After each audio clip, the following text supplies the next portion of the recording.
You're listening to She's Got Drive podcast, the podcast that inspires you to be a driver in your own life with the life and stories of Black women with drive.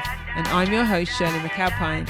I'm a business consultant and executive coach and a leadership facilitator working with people and organizations to live their life by design and not default. Welcome back to this episode of What's Been Driving Me this week. And in this She's Got Drive show, I share with you each week what's the main thing that's occupying my mind, energy, time, and spirit.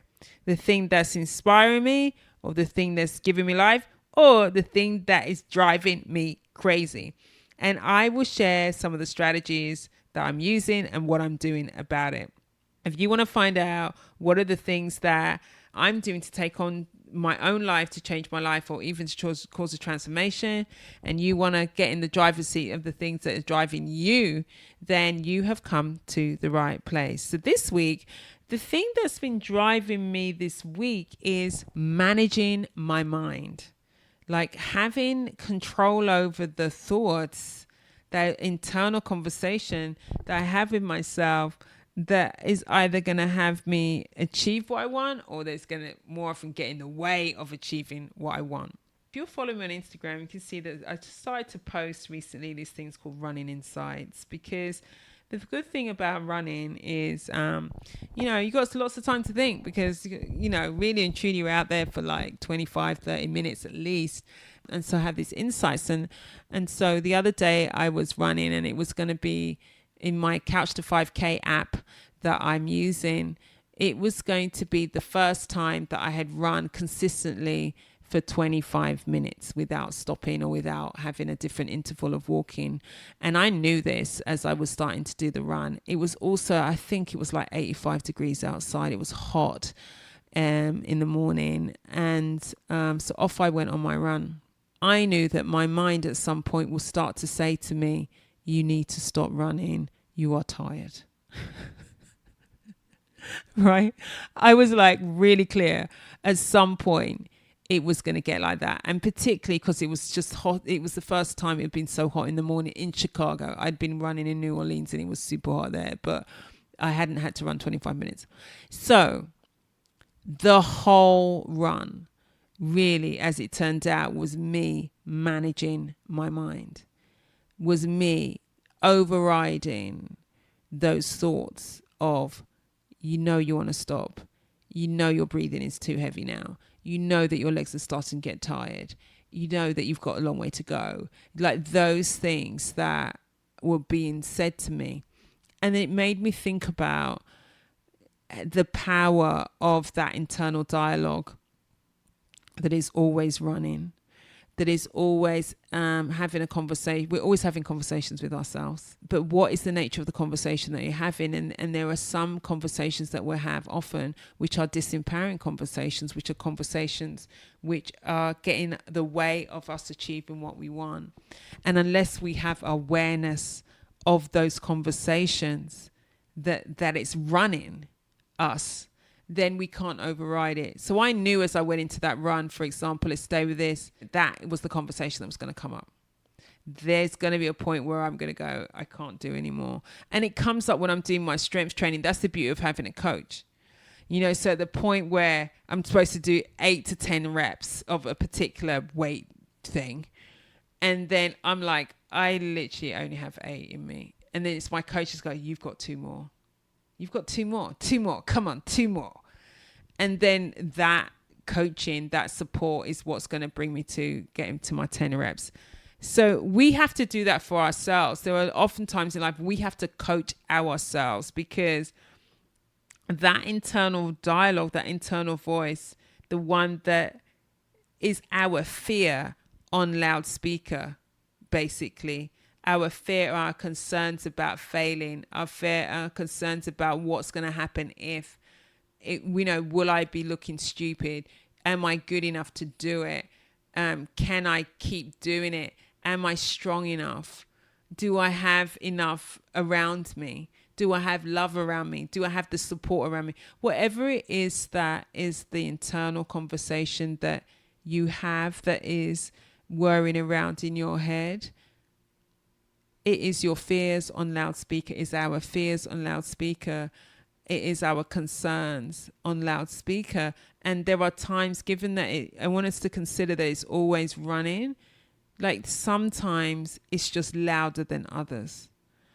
And so rather than it be like a radio playing in the background, sometimes when you listen to music, you can't really fully hear it. It's just in the background. And sometimes the music really is right in the foreground and you start singing along to it. It's kind of like that. There is an internal dialogue that's always happening, but sometimes it gets really, really loud in our heads. And those are the times we really need to stop and get control over that voice, because that's the voice that's going to stop us from doing what we want to do, what we say that we are intending to do, that we are committed to doing. So that's the thing, that when we say things like, or the phrase, we have to know how to get out of our own way. This is one of the things to manage, because how we have ourselves in our own way is the conversation that we have with ourselves that stops us from moving forward. First thing is to get present to the internal dialogue, to get present to the conversation that we're having with ourselves that is disempowering us, that is trying to stop us from doing the thing that serves us. And then the second thing to do is to create something to override it.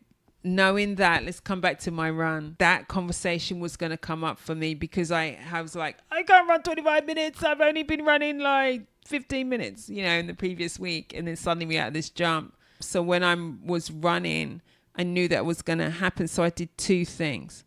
The first thing is I put on a particular type of music that meant that it helped me override, and we kind of did a bit more pumping up. So in times, so I had some gentle times, and there was times where I was like, I needed, and I used Spider-Man into the Spider-Verse, Spider-Man into the Spider-Man verse, that animation film. The soundtrack is so cool and so hardcore, and it's just like, what's up, danger? It was just so like high pump that I thought, if I put that on, have that spattered in my music, I'm gonna override the noise in my head. That was the first thing. The other thing is I create for myself the vision and the commitment, like I represent what am I really committed to and where am I going. So in that moment, it's just like I envisaged, like, I am working on building my backbone. literally, that's what I'm working on. Rebuilding my backbone. And it's going to take every step to do that build. So every step for me was a step to build my bone, get my bone back. And, so I created that before I even kind of started to run. Like every step is a step to get my bone back. And so when we have a vision and a commitment that's bigger than the conversation, that negative conversation, or the fearful conversation that we're having in our head, it can override that. So we have to invent a vision and a commitment that's bigger than that disempowering conversation, that fear that's on loudspeaker. It has to be bigger than that. So the first thing is to notice that we're having that conversation, because some of us are running around not noticing that we're actually having it. And then to see, what can I create as a thing to override it? And then the other is, what's the vision and the commitment that's bigger than that disempowering conversation. So I use music a lot. When I've shared with you in previous episodes, when I've used some gospel music to help me, that's an override move. In the beginning of when I started to do the strength training, and when I started to do my running and so on, and I'd found out about my diagnosis, it was hard for me. And so I used a lot of like gospel music. I shared that with you last time. That's an override move. Reading. empowering statements or affirmations is an override move. You know, speaking to, getting in communication, having coaches is an override. You know, there are many things you can do to start to train yourself to get beyond that conversation, which is your fear on loudspeaker. Okay, so the ability to manage your mind is an emotional intelligence skill. The first, the self-awareness to understand that you've got that disempowering conversation, whatever it is, and get clear about exactly what it is. To know when it's going to start to show up and when it's on loudspeaker, when it's kind of running you. And then to create whatever your own intervention's going to be. And so I said, remember, the intervention is for, you got to notice it. You got to create a mantra or something, an affirmation or something that's going to support you. You're going to create an override, or it could be music. And the third thing is a commitment and a vision that's bigger than the thing that's disempowering. So that is what's been driving me this week. I wanted to share it with you because what you'll start to notice is it may not be in your running, but it will be somewhere else. It might be at work. It might be in your relationships. It might be in starting a new business. It might be in your existing business. It might be in writing a book. It might be, there's so many things, because those are the things that when I look at my life, it is that internal dialogue that is stopping me from pursuing the things that I know that will make a difference to me, that I really want to do, for the things that can get in the way. So how do you get out of your own way? You manage your mind. You manage your mind. What is driving you this week? And how are you going to respond to what's driving you this week, so that puts you back in the driving seat?